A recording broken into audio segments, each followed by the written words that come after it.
So to hear head coach Sean McVay say it, Allen Robinson already paying off big in OTAs. That's next on Locked On Rams. You are Locked On Rams, your daily Los Angeles Rams podcast. Part of the Locked On Podcast Network, your team every day.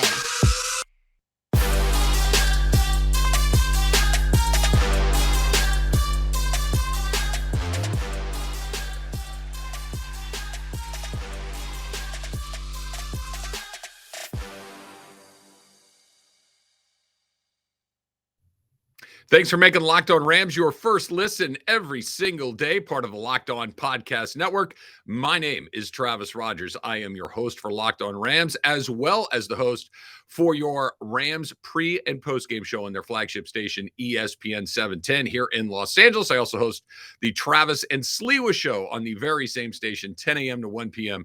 every single day. Well, Monday through Friday, at least, just like Locked On Rams. So make sure that you check that out. Check us out on YouTube, our Locked On Rams YouTube channel. You can subscribe to that. And while you're here, why don't you click that subscribe button on your podcast feed and make sure that you're getting Locked On Rams every single day. Okay, coming up, I want to get into something I heard about how the Rams should potentially handle the Aaron Donald contract negotiation that made my head spin because I think it's such an incredibly bad idea. But we'll talk about that coming up in just a little bit. Plus, Cooper Kupp gives a little more insight as to why Sean McVay has been as successful as he has as a head coach in the NFL in a relatively short period of time, only coming into his 6th year as a head coach here in this league. Just a remarkable run for him. But let's start with kind of Sean McVay and a little bit of Allen Robinson.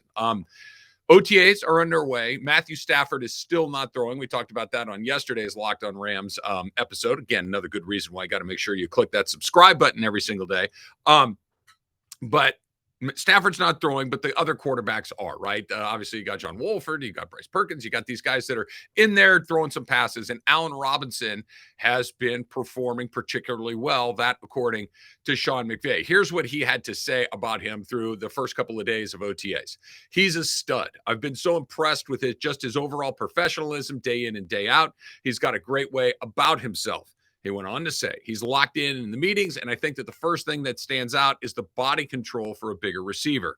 I bet you he's a baller on the basketball court. He's wired to be able to double up and play underneath himself. Some of those bigger guys that play as big as he does typically don't have the ability to get in and out of their breaks as seamlessly as he does. But I think his transition in and out of breaks and how smooth he is for a bit as big as he is, it's been very exciting, and I love getting to know him a little bit better. If we've learned anything about Sean McVay during the last 5 years as his run as Rams head coach, is when he says something, you should listen. Whether it's a roster move, whether it's that he feels good about his team, whether he feels that they're struggling a little bit. He's, as far as NFL head coaches go, he's on the right side of more honest than not, right? So there's Bill Belichick on one side, right? Bill Belichick, we're on to Cincinnati. Okay, great. There's that where you just are purposefully disengaged and you just don't want to do it, so you give as little as possible. There are guys that are constantly trying to gain an advantage, whether it's by misdirection or whatever it might be. And then there's a smaller group of guys that are generally going to tell you what it is that they think about their team. I think Sean McVay falls into that last group. Now, he's not going to give away state secrets. He's not going to tell you the opening sequence of plays that they're going to run on an upcoming Sunday. But if he says, we're looking at making a move, then get ready. They're probably going to make a move. If he says, I like this player, you probably like that player, or he probably likes that player, and he's probably getting ready to integrate him into what it is that they're doing. And that he's saying this about Allen Robinson after a very short period of time with him, seeing him out there, running routes, catching balls in the meeting rooms, all the things that these guys are doing that aren't actually playing games, and he's as bullish on him as it sounds like he is. I think it's legit. And the part he said at the end, that the way that he can do things, I think this is so important that the Rams have developed this culture, this system, however you want to characterize it, of you need to do the work around here. You need to be able to do the things that we need you to do. We're not going to try to get you to do the things that you don't do well, but we need you to do the things that we need you to do. right? If that means you need to be able to run multiple routes, then you need to be able to run multiple routes. They're not just going to bring you in the first place. They have an idea. This is how we would use Odell Beckham. This is how we would use Cooper Kupp or Robert Woods or Van Jefferson or Allen Robinson. And I think that he's seeing, okay, this fits really well. We thought he could do these things, and he can do these things, and he's willing to do these things. And now we can go make a next, different plays, new plays. We can run Cooper Kupp off of this. We can do Van Jefferson off of that. And these pieces start to come together like that. I think that's very exciting for a player, or I should say for a coach like Sean McVay. And then, of course, the most obvious part of this, and I think if I were a athlete, I guess it doesn't even matter if you're an athlete. If you're a musician or a talk show host or whatever it is you do, if you're surrounded by other people that are really good at what you do, you sound better, you look better, you sell better, you catch more passes, you give out better grades if you got a bunch of good students around you, right? That the idea of being surrounded by elite players. So sometimes I think people look at this a little wrong, and athletes in particular. Why do I want to go there when the ball's going to go to Cooper Kupp more often than not? Well, because the ball doesn't go there every time, because Cooper Kupp's going to draw a ton of attention. And if he's getting double teamed, that means you're not. And that means that you're going to get more opportunities, that you're going to have more chances to do this, that, and the other thing. It makes perfect sense to me. And I think a guy like Allen Robinson clearly understands that he decided to come over and play on this team and this organization with that head coach. Sean McVay is not going to bring a guy in and say, we'll just put him over there. No. He had a specific plan in mind of how he wants to use these guys. And I think you're starting to come and see it. If Sean McVay says that Allen Robinson is going to be a good player for the Rams, I think that he's going to be a good player for the Rams. I do not think that he's going to be great. And then all of a sudden let's go back. Let's go back a year ago or so when they got Deshaun Jackson, right? It's kind of one of those, they gave Deshaun Jackson some, okay. Did you hear a lot about Deshaun Jackson in training camp? I don't remember it. Did you hear a lot about, we got big plans for him? Not really. It was, let's see what we can get out of this. And then very quickly they moved on from it. They realized, you know what? No, not exactly what we need. He doesn't want to do what we need him to do. And that's fine. We'll move him down the road. We'll go have someone else do it. Allen Robinson does not feel like Deshaun Jackson. Allen Robinson feels like a guy that they have big plans for, that they're going to be able to integrate into that offense very, very seamlessly, and he's going to be ready to go from day one. If he thinks he's good, he's good. And not to throw cold water on Tutu Atwell, but how often have you heard him rave about Tutu Atwell? You haven't. What happened there? He didn't get the ball. He didn't play much. Then he got hurt. Okay, you haven't heard a ton. I mean, I think it's not like a bullying situation, but just listen to what they say and then listen and then watch what happens next, and you'll get a pretty good idea. And Sean McVay, pretty honest head coach. If he likes Allen Robinson's going to be very, very good. Okay, speaking of Sean McVay, yet Cooper Kupp gave us another example of exactly why he's as good as he is. That's coming up next. Okay, let's talk a little bit about our friends at Built Bar, right? You've heard me talk about the Built Bars. We've talked about the Built Puffs, both the birthday cake and the brownie. Well, how about this? How about Built granola bars? They are here. Built granola bars come in 3 unbelievable flavors. You got chocolate peanut butter. Well, sure, who doesn't like that? Chocolate coconut, hand up in the air, and white chocolate berry. Want to try all 3? You can get a mixed box at built.com right now. They are so different from the bars and the puffs. Built granola bars are loaded with, well, what? Granola, right? It's the perfect combination of crunch and chewiness, but just like Built Bars and Puffs, these babies are packed with protein and covered in 100% real chocolate. You've heard the numbers: 150 calories, 15 grams of protein, 4 grams of sugar. They're going to change the way that you eat. They're going to change the way that you feel. They're going to change everything. It makes you feel so much better. You're making good decisions. So go to Built.com to get Built granola bars right now. Go to Built.com, use the promo code LOCKED15 and get 15% off of your order. One more time, promo code LOCKED15 for 15% off at Built.com. Thanks again for making Locked On Rams your first listen. Now for your next listen, check out the Locked On Sports Today podcast. The biggest stories of the day, plus instant reactions, big game recaps, and the take of the day. Available on the Odyssey app, YouTube, and wherever you get your podcasts. Okay, so on this podcast, if you are a subscriber, you have probably heard me say this, but I think it's important how good Sean McVay is at what he does. And there are a million reasons for it, right? He's energetic, he's honest, he's enthusiastic, he's demanding, he's creative, he's willing to learn, he's not stubborn, he's not somebody that believes that there is only one way to do things. He's kind of a sponge. He talks to other coaches, he talks to players. All of these things, I think, are what make him the best coach in this league, not named Bill Belichick. Bill Belichick is in a category of his own, but Sean McVay very quickly is closing in on just about everybody else in this league, if he hasn't passed him already. There, obviously there are some Andy Reids and guys out there that have a lot of skins on the wall, so lots of respect to those guys. But I want you to listen to what Cooper Kupp had to say about his head coach, about his willingness to listen to ideas, even if maybe they're not particularly great ideas. And Kupp said, I love that. We talk about collaboration all the time. The thing I appreciate is no matter how crazy the idea is, you can go in and write it up on Sean's wall and he'll tell you that's a stupid idea. That's a dumb idea. But he also wants to work through things if he sees something in there and that he likes and wants to work through that and find some ways that we can implement things. If it fits within the identity of what we're about as a football team, if it brings to life the strengths of the players we have on our team, then he's always about it. I always appreciated that about Sean. Okay, let's simplify, right? I like what he said. What he's saying is he's a leader, he's a boss that is not. No, we're not doing that. No, I don't like. That's not how I do it. Fingers in the ears, la la la la. I'm not listening to you. Or yeah, sure. Tell me everything that you want to do. Oh, and then just shooing you out of the office and going back to doing exactly what he's doing. There's an open level of communication here where if Cooper Kupp. And I get it. Cooper Kupp's a Super Bowl MVP and has been one of the best wide receivers in football for the last few years. If he walks in your office and says, hey, I have an idea, maybe you're listening to Cooper Kupp. But I don't think that's just for him. I think that's probably for anybody in his organization, any of the players, any of the assistant coaches. Hey, Sean, I've got an idea. What if we do this? And he'll listen and he'll think about it. And then the honesty kicks in, right? If it's a bad idea, it's like, no, that's not going to work. And here's why. Boom, boom, boom, boom, boom. Right? That's what Cooper Kupp's saying. But he's also saying, well, interesting. Maybe not that exactly, but what if we take your idea and we spin it a little bit? What if we take the concept of your idea and we implement it a little differently like this? That's leadership. That's being an incredibly flexible thinker.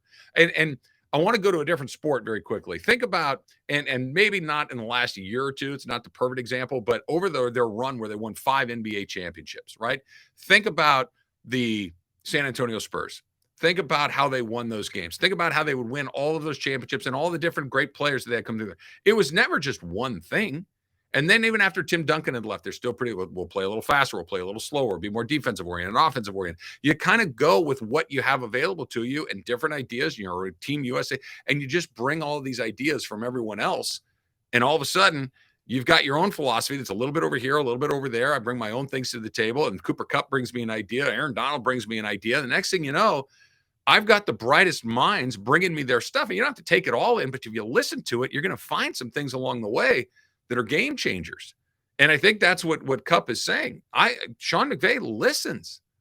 Why do you think Sean McVay is so comfortable and so willing and so helpful in making sure that his assistants go and get head coaching jobs? Why Zach Taylor is in Cincinnati and LaFleur is in Green Bay and O'Connell's in Minnesota, and all these different guys are in different places, because he knows that I can find these other guys. I can bring these guys in and I can listen to him and I can learn something from him, and he can go in and I'll bring a different guy in.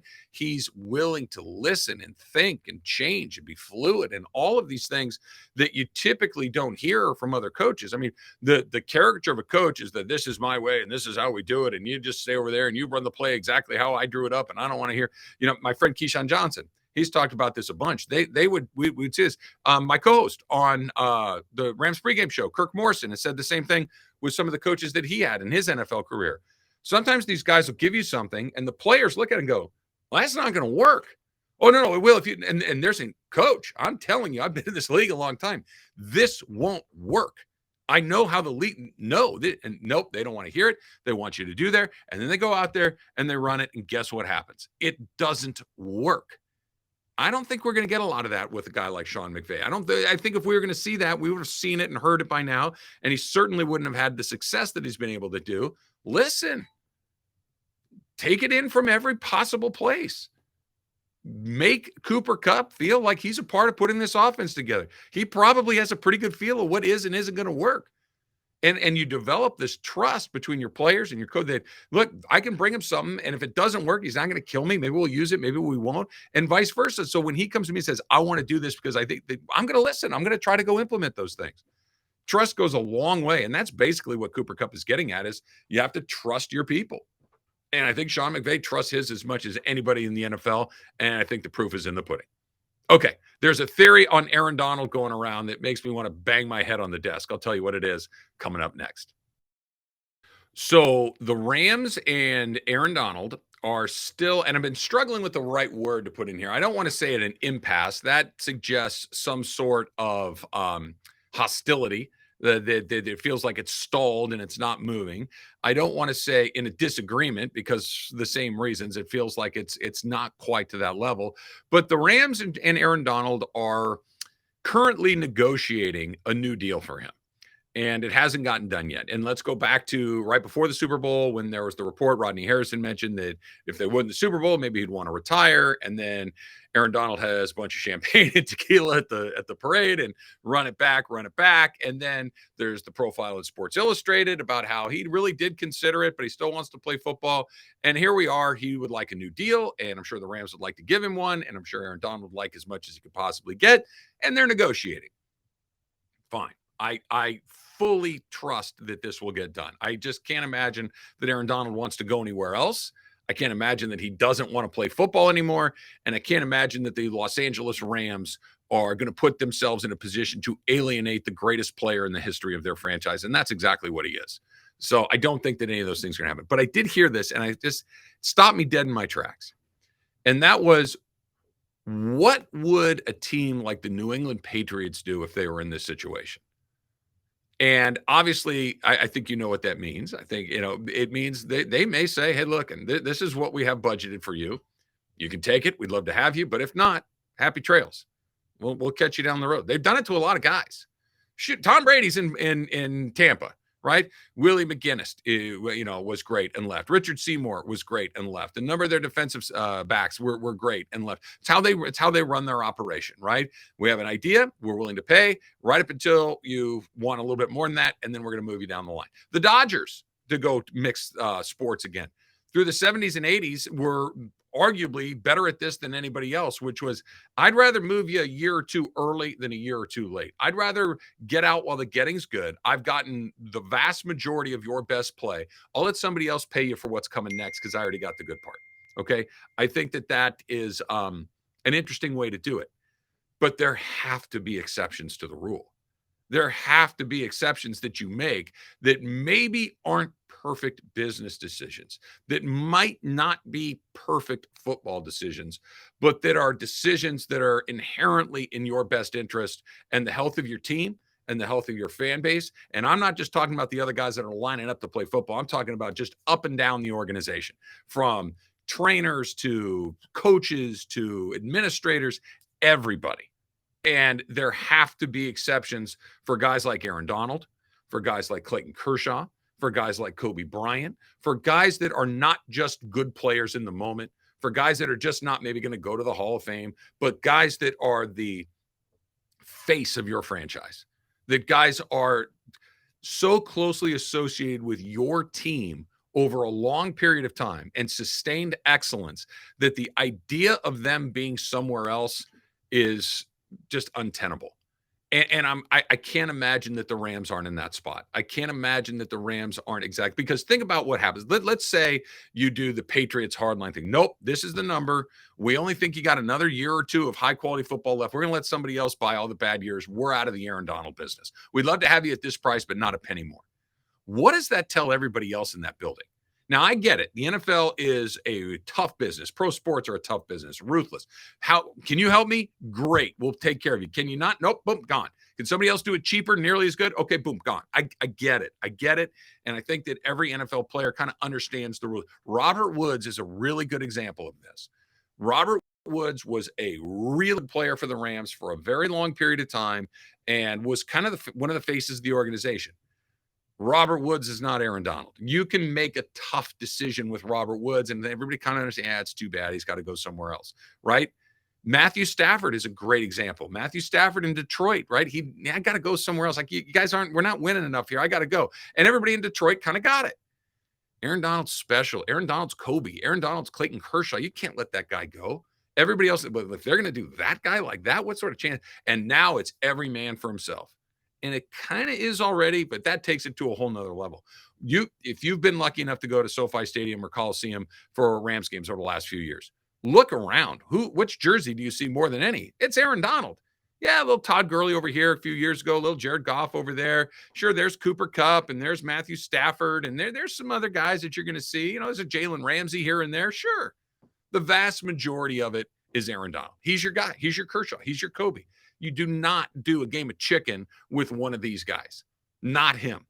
You can do it with Todd Gurley. You can do it with Jared. That's fine. They aren't those guys. They're good players, Pro Bowl players, winning players, but they're not Aaron Donald. Aaron Donald is, when you think Eric Dickerson, Deacon Jones, Merlin Olsen, Aaron Donald. And probably Aaron Donald, you do not go like Aaron Donald go play for the Tennessee Titans for a couple of seasons because you're going to get tied up with some money. And the Rams, to their everlasting credit, don't get too tied up on the financial components of this stuff. They just really don't. They find a way to work through it. So I'm not worried about it, but just the concept of Aaron Donald getting an ultimatum from a team like the Patriots and that the Rams would ever implement something, I hope I'm right, because I think it would send a terrible message to the fan base, to the rest of the people in the organization. Aaron Donald needs to play his entire career for the LA Rams unless he decides he wants to go somewhere. If it's up to him, it's a little bit different, right? If it's up to him, then, it's more of a Matthew Stafford situation. But you do not let this come down to we offered him this and he walked out the door. Do not do that. All right, that's going to do it for this edition of Locked On Rams. Now, for your next listen, make sure that you listen to Locked On NFL Podcast, our national NFL experts and insiders, keeping fans dialed in with the biggest stories and the latest news from around the league. But the offseason, it never, ever stops. Follow Locked On NFL every day on the Odyssey app, YouTube, and wherever you get your podcasts. Until next time, whose house? It's Locked On Rams house.